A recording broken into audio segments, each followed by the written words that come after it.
الحمد لله وكفى وسلام على عباده الذين اصطفى أما بعد فأعوذ بالله من الشيطان الرجيم بسم الله الرحمن الرحيم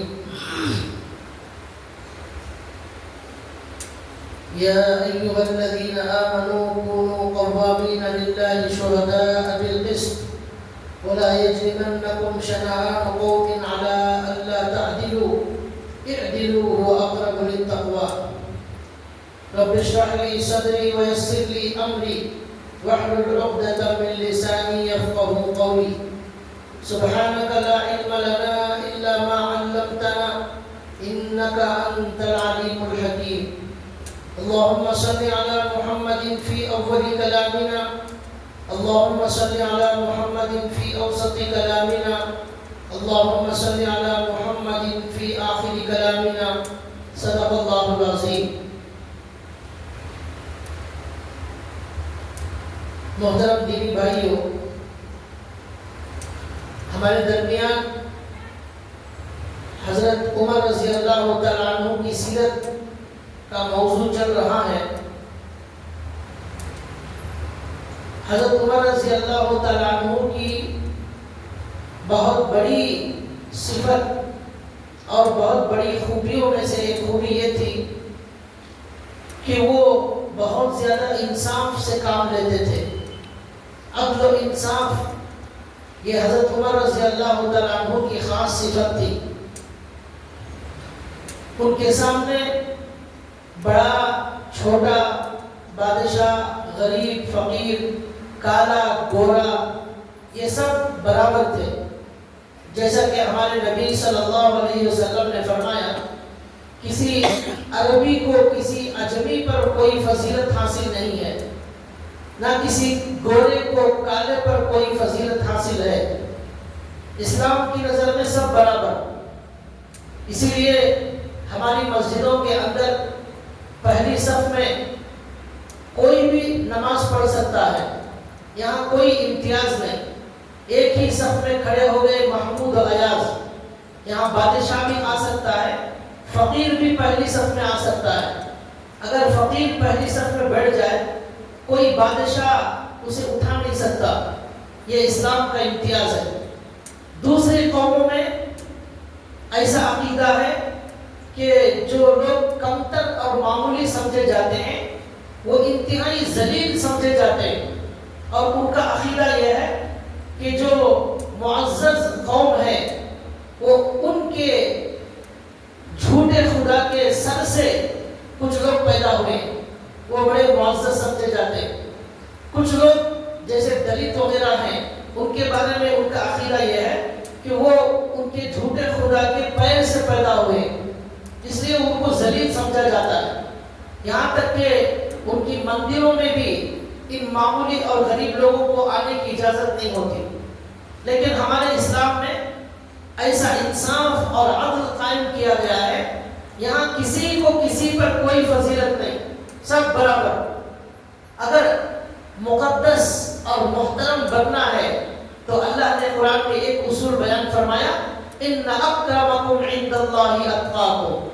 تم میں سب سے زیادہ معزز اور سب سے زیادہ محترم اللہ کی نظر میں وہ ہے جو سب سے زیادہ اللہ سے ڈرنے والا ہوگا.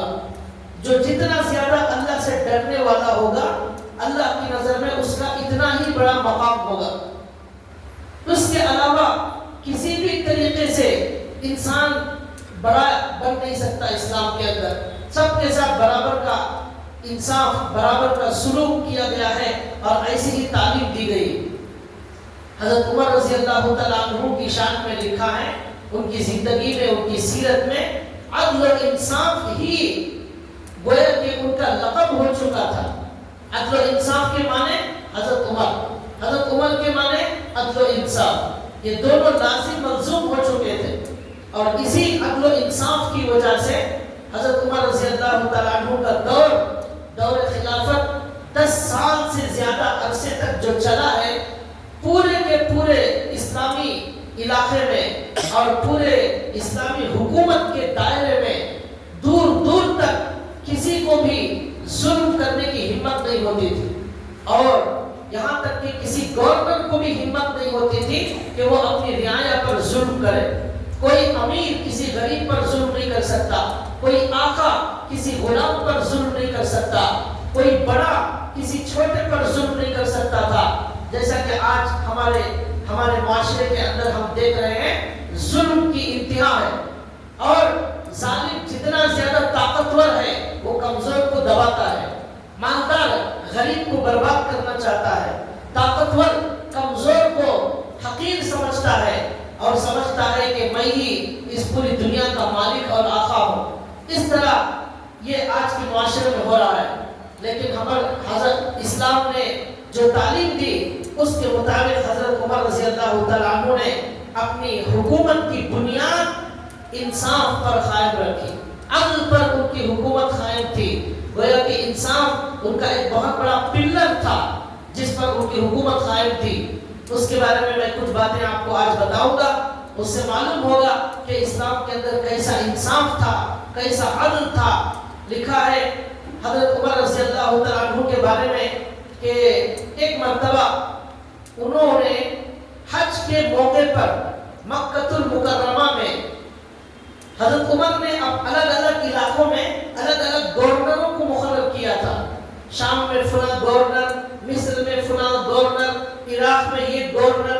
اس طرح صحابہ میں سے جو بہت اہم صحابہ تھے, جو بڑے نیک بڑے متقی تھے, ان میں سے حضرت عمر نے کسی کو چن کر کسی علاقے کا گورنر بنایا. اور حضرت عمر جسے بھی ذمہ داری دیتے تھے, گورنر کا عہدہ دیتے تھے, یہ کرسی دیتے تھے, تو وہاں کیا دیکھتے تھے؟ سب سے زیادہ اللہ سے ڈرنے والا کون ہے اسے کرسی ملے گی. سب سے زیادہ اللہ تعالیٰ سے ڈرنے والا, سب سے زیادہ عبادت گزار جو ہوتا تھا, جس کا اللہ سے زیادہ گہرا تعلق ہوتا تھا, سنتوں پر چلنے والا ہوتا تھا, ایسے آدمی کا حضرت عمر انتخاب کرتے تھے گورنر کے لیے اور کرسی کے لیے. اس طرح حضرت عمر نے بڑے اہم صحابہ کو گورنر بنایا. وہ معمولی صحابہ نہیں تھے, لیکن پھر بھی حضرت عمر رضی اللہ تعالیٰ عنہ کو یہ ڈر تھا کہیں ہمارے گورنر لوگوں پر ظلم نہ کرے, کہیں ہمارے گورنر لوگوں پر ظلم نہ کرے. اس لیے وہ حضرت عمر رضی اللہ تعالیٰ عنہ کا معمول یہ ہوتا تھا کہ حج کے موقع پر سارے گورنروں کو جمع کرتے تھے, اور جمع کر کے مکہ المکرمہ میں عام خطبہ دیتے تھے اور عام اعلان کرتے تھے, اور کہتے تھے لوگوں سے کہ آپ کے گورنروں میں سے کوئی بھی اگر آپ پر ظلم کرتا ہے تو وہ آج عمر کی عدالت میں اپنا مقدمہ پیش کرے, انصاف کیا جائے گا. مکہ المکرمہ میں حج کے موقع پر عام اعلان ہوتا تھا حضرت عمر کی طرف سے, گورنروں کے خلاف اعلان ہوتا تھا کہ آپ کے علاقے کا کوئی بھی گورنر آپ پر ظلم کرتا ہے, آپ آج کھڑے ہو جاؤ, آج عمر آپ کو انصاف دلانے کے لیے تیار ہے.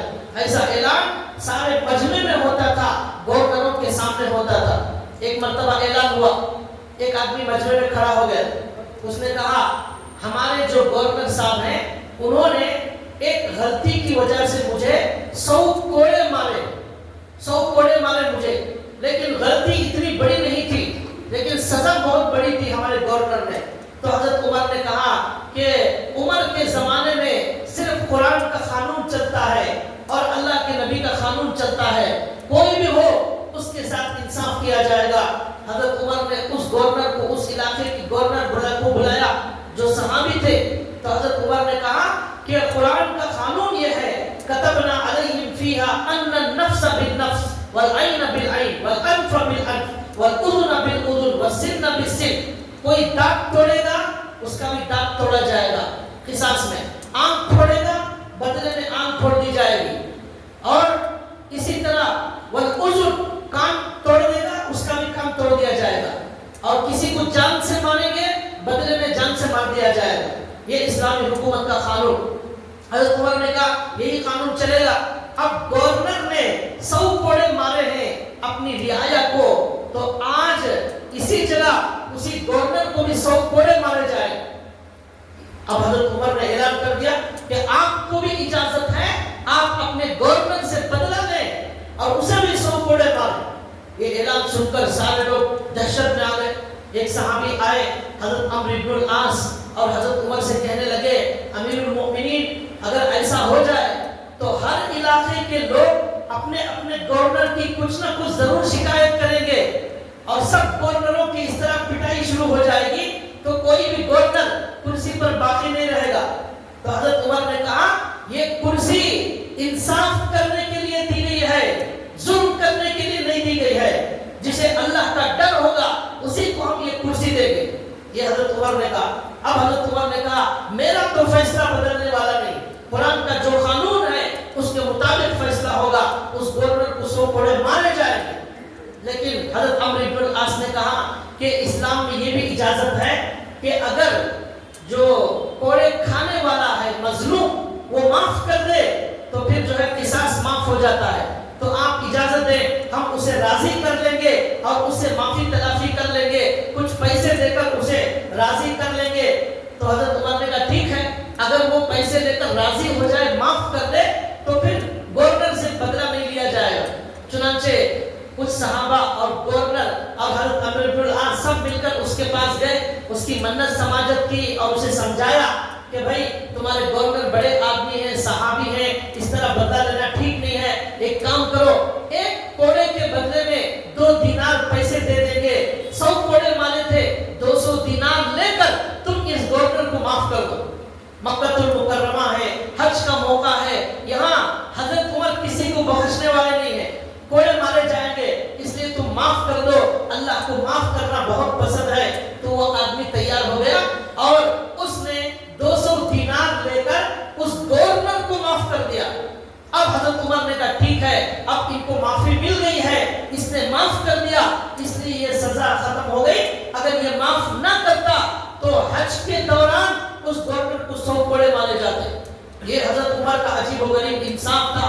ایسے وہ حکمران تھے, ایسا اسلام کے اندر ایسا انصاف تھا, ایسا تھا. کاش آج کوئی عمر ہوتا.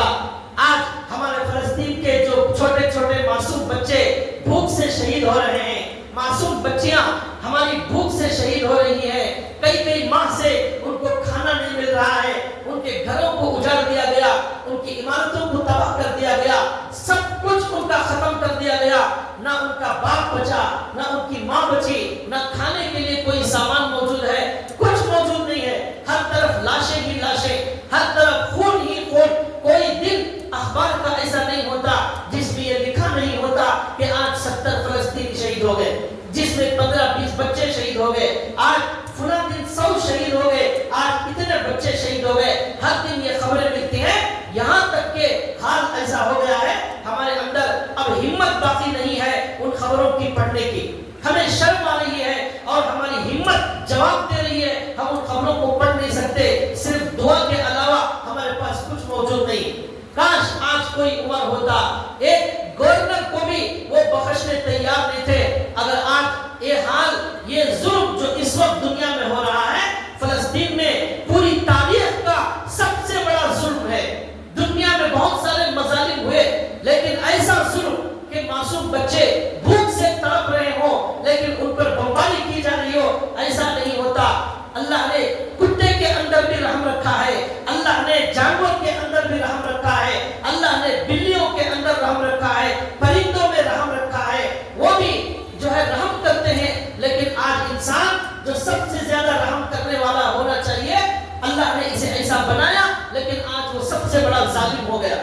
لیکن بھائیوں, قیامت کے دن بہت بڑا انصاف ہونے والا ہے, اس لیے ہمیں کوئی گھبرانے کی بات نہیں. دنیا میں جو بھی انصاف نامکمل ہوا وہاں وہ انصاف مکمل ہونے والا ہے.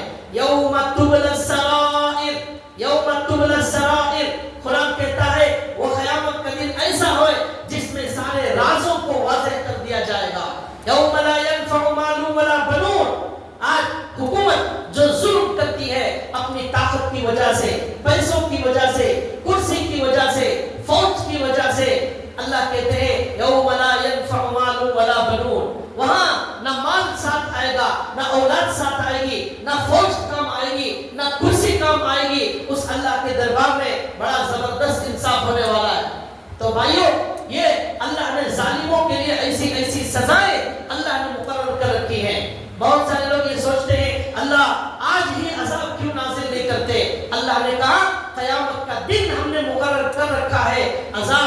انصاف کے لیے اس سے پہلے کوئی جو ہے انصاف نہیں ہوتا. اللہ نے انصاف کے لیے ایک دن مقرر کر رکھا ہے. یہ دنیا دار الامتحان ہے, دار الجزا نہیں ہے. بہرحال حضرت عمر رضی اللہ تعالیٰ عنہ کا ایسا عجیب و غریب انصاف تھا. ایک مرتبہ کا واقعہ لکھا ہے, ایک صحابی حضرت عمرو ابن العاص رضی اللہ تعالیٰ عنہ مصر کے گورنر تھے. مصر آج بھی موجود ہے. مصر کے گورنر حضرت عمرو ابن العاص تھے. وہاں سے ایک آدمی, مصری آدمی مدینہ آیا اور آ کر حضرت عمر کے دربار میں آیا اور آ کر اس نے شکایت کی اور کہا کہ آپ کے گورنر عمرو ابن العاص جو مصر کے گورنر ہیں, ان کے بیٹے نے میرے اوپر ظلم کیا ہے. کیا ظلم کیا؟ تو اس نے کہا کہ گورنر کے بیٹے عمرو ابن العاص کے ساتھ میں بھاگنے کا مقابلہ کر رہا تھا. دونوں میں مقابلہ ہوا, کون تیز بھاگے گا. تو بھاگنے میں, دوڑ میں زیادہ آگے نکل گیا, میں جیت گیا, وہ ہار گیا گورنر کا بیٹا. لیکن اسے تکبر تھا, اس کے اندر تکبر تھا. اس کی وجہ سے, وہ ہارنے کی وجہ سے مجھے مارنے لگا, مجھے کوڑے سے مارنے لگا اور کہنے لگا میں بہت بڑے باپ کا بیٹا ہوں, میں معزز باپ کا بیٹا ہوں, میرا باپ گورنر ہے, اس لیے میرے سے کوئی جیت نہیں سکتا. یہ کہہ کر اس نے مجھے کئی کوڑے مار دیے. یہ ظلم بیان کرنے میں آپ کے پاس آیا ہوں. حضرت عمر رضی اللہ تعالیٰ عنہ نے فوراً خط لکھا گورنر عمرو ابن العاص کو اور کہا تم اپنے بیٹے کے ساتھ فوراً عمر کی عدالت میں پہنچ جاؤ. تم جہاں بھی ہو, جس حال میں بھی ہو, اپنے بیٹے کو لے کر حضرت عمر کی عدالت میں مدینے میں پہنچ جاؤ. خط گیا, عمرو بن العاص نے خط پڑھا, امیر المؤمنین کا خط ہے. فوراً اپنے بیٹے کو لیے اور مدینہ منورہ حاضر ہو گئے. اب حضرت عمر نے کہا کہاں ہے وہ مصری, کمپلین کرنے والا کہاں ہے؟ آیا. اس نے کہا کس نے تجھے کوڑے مارے؟ یہ ان کے گورنر کا بیٹا ہے, اس نے کوڑے مارے. حضرت عمر نے پوچھا کیا تم نے اسے کوڑے مارے؟ اس نے اقرار کیا. کیا تم نے اس پر ظلم کیا؟ تو انہوں نے اس نے اقرار کیا. اب حضرت عمر نے سارے لوگوں کے سامنے اس مصری آدمی کو کوڑا دیا اور کہا لے تو بدلہ لے لے اس گورنر کے بیٹے کا. گورنر کے سامنے تو اس کے بیٹے کو مارے گا اور جب تک تجھے سکون نہیں ہوتا اس وقت تک تو اس ظالم کو مارے گا. اور سب لوگ دیکھتے رہیں گے. اب وہ کوڑا اٹھایا اور اس نے گورنر کے سامنے ہی گورنر کے بیٹے کو مارنا شروع کر دیا حضرت عمر کی عدالت میں. اب صحابہ دیکھ رہے تھے, سب لوگ کہہ رہے تھے واقعی ظالم کو ایسی ہی سزا دینا چاہیے چاہے وہ کوئی بھی ہو.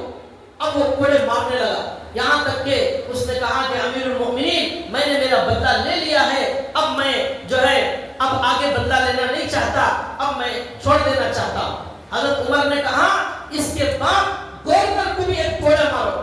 عمرو بن العاص صحابی ہیں, ان کے باپ کو بھی ایک کوڑا مارو تاکہ ان کو معلوم ہو جائے کہ بیٹے کی تربیت کیسی کرنی چاہیے. تو اس نے کہا نہیں, میں ان کے والد کو مارنا نہیں چاہتا, وہ صحابی ہیں, انہوں نے میرے خلاف کچھ نہیں کیا, میرے اوپر ظلم نہیں کیا, جو ظالم تھا میں نے اس سے بدلہ لے لیا ہے, اب میں ان پر کوئی ہاتھ اٹھانا نہیں چاہتا. اب حضرت عمر رضی اللہ تعالیٰ کہنے لگے میری عدالت میں معزز ہو یا معزز باپ کا بیٹا ہو, سب میری نظر میں برابر ہیں, سب کے ساتھ ایک ہی انصاف کیا جائے. یہ حضرت عمر رضی اللہ تعالیٰ عنہ کا انصاف تھا جس کے چرچے پوری دنیا میں تھے. ان کے علاقے کا کوئی بھی علاقہ ہو, ہزاروں کلومیٹر دور کا علاقہ ہو, کوئی بھی آدمی کسی پر بھی ظلم کرنے کے لیے 1000 بار سوچتا تھا, اس کی روح کام کرتی تھی. اب یہاں ظلم کرے گا فوراً جو ہے بلایا جائے گا مدینہ منورہ میں اور سب کے سامنے پٹائی ہوگی. حضرت عمر رضی اللہ تعالیٰ عنہ کے بارے میں عجیب و غریب واقعہ لکھا ہوا ہے. خود ان کا بیٹا حضرت عمر رضی اللہ تعالیٰ عنہ کا بیٹا, اس کا نام عبد الرحمن لکھا ہوا ہے, وہ مصر میں رہتا تھا. حضرت عمر مدینے میں تھے, حضرت عمر کے بیٹے عبد الرحمن مصر میں رہتے تھے. وہاں رہتے ہوئے ان کے بارے میں ایک کمپلینٹ گورنر کے پاس آئی کہ حضرت عمر کے بیٹے نے شراب پی ہے. حضرت عمر رضی اللہ تعالیٰ عنہ کے بیٹے عبد الرحمن نے شراب پی ہے, یہ کمپلینٹ گورنر کے پاس دی. گورنر حضرت عمرو ابن العاص رضی اللہ تعالیٰ عنہ, انہوں نے کہا حضرت عمر کا حکم یہ ہے کوئی بھی ہو اس پر قرآن کا قانون نافذ کیا جائے گا, اور شراب پینے والے کی سزا یہ ہے کہ اسے لوگوں کے سامنے کوڑے مارے جائیں گے اور پبلک کے سامنے کوڑے مارے جائیں گے. یہ شراب پینے والے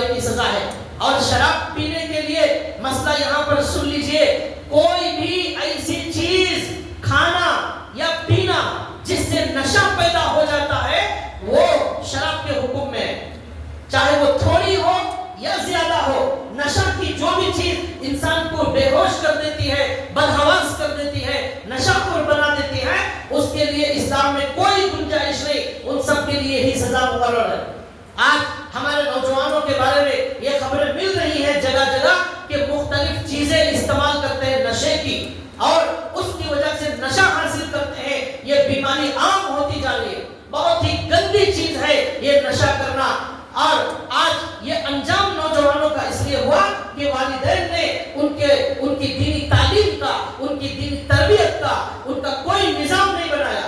ان کو مسجد میں لانا، دینی حلقوں سے جوڑنا، علماء سے ربط پیدا کرنا، جماعتوں میں نکالنا، دین کا کام جہاں بھی ہو رہا ہے دینی حلقوں سے جوڑنا، یہ کام والدین نے نہیں کیا. اس لیے ہمارے بچے گانجا مارنے والے، ہمارے بچے نشہ لانے والے ہو گئے. کہاں یہ دور تھا حضرت عمر رضی اللہ تعالیٰ عنہ کا جس کے اندر کیسے نوجوان تھے، لیکن آج ہمارے نوجوانوں سے دین کا کوئی کام نہیں ہو رہا ہے، ملت کا کوئی کام نہیں ہو رہا ہے، اسلام کا کوئی کام نہیں ہو رہا ہے. امت اور دین کے کام کے بہت سارے کام پڑے ہوئے ہیں لیکن کوئی کرنے تیار نہیں. نوجوانوں کا وقت، نوجوانوں کی جوانی، نوجوانوں کا مال، نوجوانوں کے جذبات وہ سب ضائع ہو رہے ہیں. ہوٹلوں میں چائے پینے میں ضائع ہو رہے ہیں، راتوں میں جاگنے میں، فضول بات کرنے میں، بکواس میں ہمارے نوجوانوں کی زندگی گزر رہی ہے. ان کا جینے کا کوئی مقصد سمجھ میں نہیں آ رہا ہے. پہلے زمانے میں ایک نوجوان اسلام کے لیے، سربلندی کے لیے اپنی جان قربان کر دیتا تھا.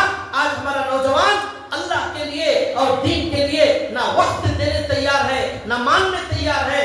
اس لیے ہر مسجد کے ذمہ داروں کو یہ فکر کرنا چاہیے، ہمارے محلے کا جائزہ لیا جائے، ایسے نوجوانوں کو الگ سے جوڑا جائے، ان کے لیے ایک الگ سے کوئی پروگرام بنایا جائے، ان کو سمجھانے کا ایک نظام بنانا چاہیے.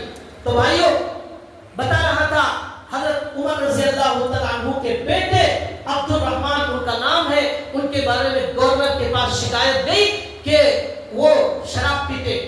یہ شکایت گئی تو حضرت عمرو بن العاص نے حضرت امیر المؤمنین کے بیٹے کو بلایا اور بلا کر کہا اسلام کا قانون یہ ہے شراب پینے والے پر کوڑے مارے جاتے ہیں، لیکن تم حضرت عمر امیر المؤمنین کے بیٹے ہو، اس لیے ہم تمہیں سب لوگوں کے سامنے کوڑے نہیں ماریں گے، گھر کے اندر کوڑے ماریں گے. اس لیے گھر کے اندر بلا کر ان کو کوڑے مار کر اسلام کے قانون کے مطابق سزا نافذ کی اور باہر بھیج دیا. یہ بات حضرت عمر رضی اللہ تعالیٰ عنہ کو معلوم ہو گئی. کیا معلوم ہوئی؟ کہ میرے بیٹے کو سزا دی گئی، لیکن وہ سزا قرآن کے خلاف پبلک میں کوڑے مارنے کے بجائے گھر کے اندر کوڑے مارے گئے. یہ بات حضرت عمر کو پسند نہیں آئی. حضرت عمر نے فوراً خط لکھا اور عمرو بن العاص کو کہا، لکھا اے نافرمان، اس طرح کا جملہ لکھا، اے نافرمان، میری نافرمانی تم نے کی. میں نے کہا تھا کوئی بھی ہو، چاہے میرا بیٹا ہی کیوں نہ ہو، قرآن کے مطابق اسے سزا دی جائے گی. تمہیں کیا ضرورت تھی میرے بیٹے کو کمرے کے اندر کوڑے مارنے کی؟ اسے بھی پبلک میں مارنا چاہیے تاکہ سب کو معلوم ہو جائے کہ یہاں صرف قرآن کا قانون چلتا ہے. یہ لکھا اور کہا تم فوراً ہمارے بیٹے کو یہاں مدینے روانہ کرو. جو سزا پبلک میں باقی ہے وہ اب مدینے منورہ میں سزا دے کر اس کو مکمل کیا جائے. وہاں سے حضرت عمر کے بیٹے کو وہاں سے فوراً روانہ کیا گیا. عبد الرحمن کو وہ مدینے میں آئے. حضرت عمر رضی اللہ تعالیٰ عنہ نے سب کے سامنے قرآن کے مطابق شراب پینے کی سزا میں اسے کوڑے لگائے اور اسے حد جاری کی. یہ حضرت عمر رضی اللہ تعالیٰ عنہ کا قانون اور انصاف تھا جو کسی کو بھی نہیں چھوڑتا تھا. اولاد ہو یا گورنر ہو، کوئی صحابی ہو، کوئی بڑا ہو، اس کی کوئی رعایت ان کے یہاں نہیں ہوتی تھی. لکھا ہے حضرت عمر رضی اللہ تعالیٰ عنہ کے بارے میں ایک مرتبہ ایسا ہوا، ایک بادشاہ، عیسائی بادشاہ اسلام قبول کرتا ہے. اسلام قبول کرتا ہے، اس کا نام ہے جبلہ. وہ اسلام میں داخل ہونے کے لیے حضرت عمر کو خط لکھتا ہے اور کہتا ہے کہ میں بھی اسلام قبول کرنا چاہتا ہوں، میں آپ کے پاس مدینہ آنا چاہتا ہوں. حضرت عمر نے کہا بہت اچھی بات ہے، آ جاؤ. وہ آیا. بادشاہ حضرت عمر کی خدمت میں آ کر اس نے اسلام قبول کیا اور مسلمان ہو گیا. حضرت عمر کو بڑی خوشی ہوئی کہ ایک عیسائی بادشاہ مسلمان بن گیا.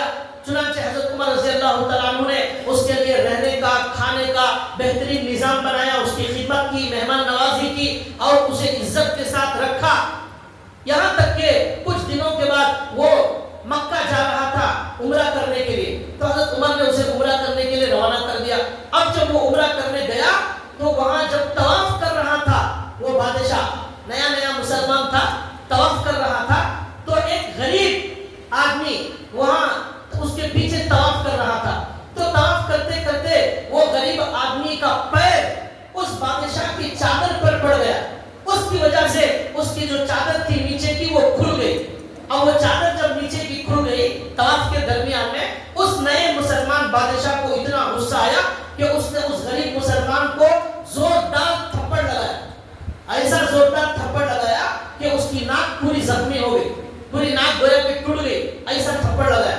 اب وہ روتا ہوا طواف کرنے کے بعد، عمرے کے بعد حضرت عمر کے پاس آیا اور آ کر کہنے لگا یہ جو نیا مسلمان بادشاہ عیسائی مسلمان ہوا ہے اس نے مجھے تھپڑ مارا، پوری میری ناک خراب ہو گئی، حالانکہ میں نے جان بوجھ کر اس کی چادر پر پیر نہیں رکھا تھا، غلطی سے ہو گیا، طواف میں بھیڑ ہوتی ہے ایسا ہو جاتا ہے۔ تو حضرت عمر نے اس بادشاہ کو بلایا اور کہا ناک کے بدلے میں تمہاری بھی ناک توڑی جائے گی، تم نے اس کی ناک پھوڑی، اسلام کے قانون کے مطابق تمہاری بھی ناک پھوڑی جائے گی۔ اس نے کہا میں بادشاہ ہوں، میری ناک کیسے پھوڑی جائے گی؟ میں تو اس لیے اسلام میں آیا ہوں کہ اسلام کی وجہ سے مجھے عزت ملے گی اور مجھے مقام ملے گا، لیکن یہاں تو مجھے ذلیل کیا جا رہا ہے۔ حضرت عمر نے کہا ہم وہ سب نہیں جانتے، ہم صرف یہ جانتے ہیں کہ کوئی بھی ہو اسلام کا قانون اس پر نافذ ہوگا، اس لیے اب تم تیار ہو جاؤ، تمہارے سے بدلہ لیا جائے گا۔ اس نے کہا اگر آپ نے میرے ساتھ ایسا کیا تو میں پھر عیسائی بن جاؤں گا، دھمکی دینے لگا کہ میں پھر عیسائی بن جاؤں گا۔ حضرت عمر نے کہا اگر تو عیسائی بنے گا تو میں تجھے قتل کر دوں گا، اس لیے کہ مرتد ہونے کی سزا اسلام میں قتل ہے، یا تو خالی ناک پھوڑی ہے تو ناک پھوڑی جائے گی، مرتد کی سزا جو مسلمان مرتد ہو جائے اس کی سزا قتل ہے، تو پھر تمہیں قتل کیا جائے گا۔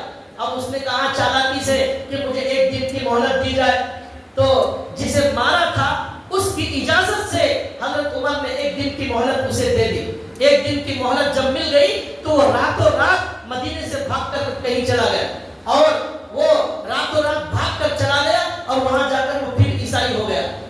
لیکن لکھا ہے کہ وہ بعد میں اسے بڑا پچھتاوا ہوا اور اسے بڑا افسوس ہوا، لیکن پھر اس کے ساتھ کیا ہوا اس کا کوئی ذکر موجود نہیں ہے، لیکن اس سے یہ بتانا ہے کہ وہ مسلمان ہو یا نہ ہو، عیسائی ہو جانے کی دھمکی دے، بادشاہ ہو کوئی بھی ہو، لیکن حضرت عمر رضی اللہ تعالیٰ عنہ کے ہاں سب کے ساتھ انصاف کا معاملہ اور یہ عدل کا معاملہ چلتا تھا۔ اسی وجہ سے پوری تاریخ میں ہمارے جتنے بادشاہان، جتنے خلیفہ، جتنے ہمارے گورنر اور بڑے خلیفہ گزرے ہیں، ان میں حضرت عمر رضی اللہ تعالیٰ عنہ کے عدل و انصاف کے واقعات بہت زیادہ مشہور ہیں کہ پوری تاریخ میں ایسا کسی نے عدل و انصاف سے کام نہیں لیا۔ ایک مرتبہ کچھ لوگ آئے اور آ کر ایک گورنر کی شکایت کی، ان کا نام تھا سعید بن عامر رضی اللہ تعالیٰ عنہ۔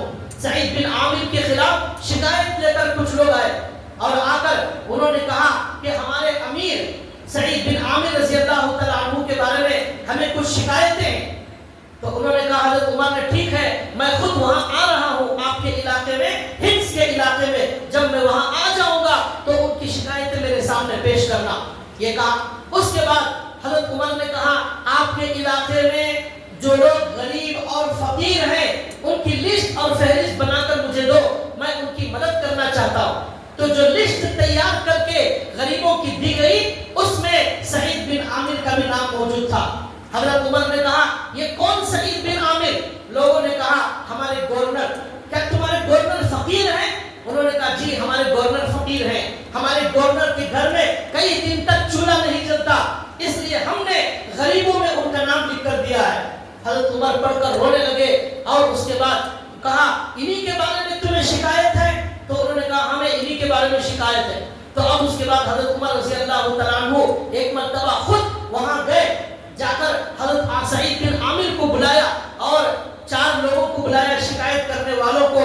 حضرت عمر دل دل میں دعا کرنے لگے اے اللہ کوئی ایسی بات میں آج نہ سنو جس کی وجہ سے میں سعید بن عامر سے بدظن ہو جاؤں، یہ دعا کی۔ اب لوگوں نے شکایت شروع کی اور بتایا، حضرت عمر نے کہا بتاؤ تمہیں کیا شکایت ہے ہمارے گورنر سے، آج انصاف کیا جائے گا تمہارے علاقے میں۔ انہوں نے کہا پہلی شکایت یہ ہے کہ یہ ہمارے گورنر صاحب فجر کے بعد فوراً اپنی آفس میں نہیں آتے، بلکہ 7-8 بجے کے بعد 9 بجے کے بعد آتے ہیں، دیر سے آتے ہیں۔ یہ حضرت عمر نے پوچھا کہ بھئی آپ کی پہلی شکایت یہ ہے آپ فجر کے بعد فوراً آفس میں نہیں آتے، لوگوں کو ضرورت ہوتی ہے، آپ دیر سے کیوں آتے ہیں؟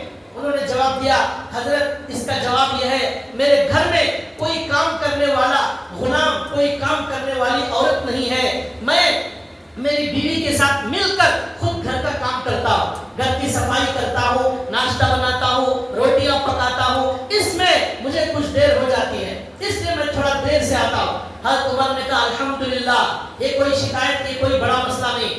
پھر لوگوں نے کہا ان کی ایک شکایت یہ ہے کہ یہ مہینے میں ایک دن گھر کے اندر بند رہتے ہیں، باہر نہیں آتے. حضرت عمر نے پوچھا کیا بات ہے، آپ ایک دن مہینے میں لوگوں کی خدمت کرنے کیوں نہیں آتے؟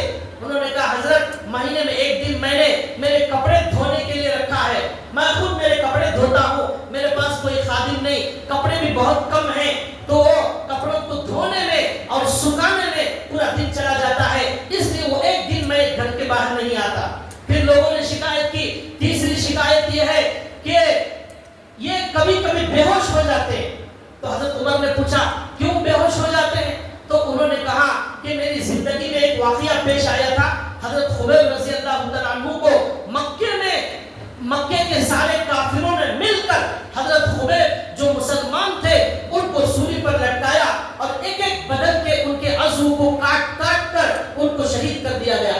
اس وقت میں مسلمان نہیں تھا، میں اسلام میں نہیں تھا. وہ واقعہ آج تک میرے کانوں میرے آنکھوں میں یاد ہے.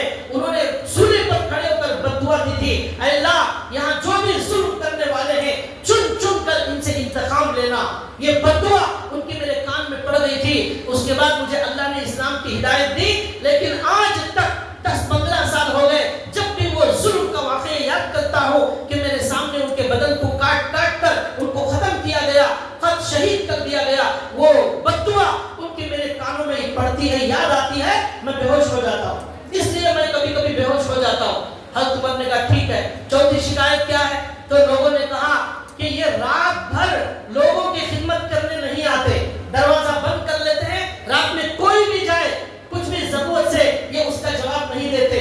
حضرت عمر نے پوچھا ایسا کیوں؟ اس لیے کہ گورنر کو رات میں بھی دن میں بھی ہر وقت مخلوق کی خدمت کرنا چاہیے. تو انہوں نے کہا حضرت اس کا جواب یہ ہے، میں بتانا نہیں چاہتا تھا لیکن آپ کے پوچھنے پر بتا رہا ہوں. وہ یہ ہے کہ دن میں نے لوگوں کو دے دیا ہے، رات میں نے اللہ کو دے دی ہے. میں دن لوگوں کے لیے میں نے وقف کر دیا ہے، ان کی خدمت کرتا ہوں، اور رات بھر میں نے اللہ کو میری رات دے دی ہے. وہاں میرے اور میرے اللہ کے علاوہ کوئی نہیں ہوتا. میں اللہ سے خوب گڑ گڑاتا ہوں اور میں نوافل میں کھڑے ہو جاتا ہوں، اس لیے میں رات میں لوگوں کی خدمت نہیں کر سکتا. حضرت عمر نے یہ سب سن کر کہا الحمدللہ، عمر نے جس کو گورنر بنایا ہے وہ بالکل صحیح بنایا ہے اور ان کی کوئی شکایت کے قابل نہیں ہے. اس طرح حضرت عمر دورہ کرتے اور لوگوں سے پوچھتے اور انصاف کا معاملہ کرتے. خود اللہ سے کتنے زیادہ ڈرنے والے تھے. لکھا ہے ایک مرتبہ سفر میں گئے تو سفر میں جاتے جاتے لوگوں سے ہٹ کر ایک مرتبہ حضرت عمر رات میں کہیں چھپ کر ادھر ادھر چلنے لگے تو ایک غریب جھوپڑی میں ایک بوڑھی عورت تھی. جا کر حضرت عمر نے سلام کیا اور خیر خیریت پوچھی تو اس بوڑھی نے کہا کہ اللہ عمر کو اچھا نہ رکھے، وہ ہمارا کوئی خیال نہیں کرتا.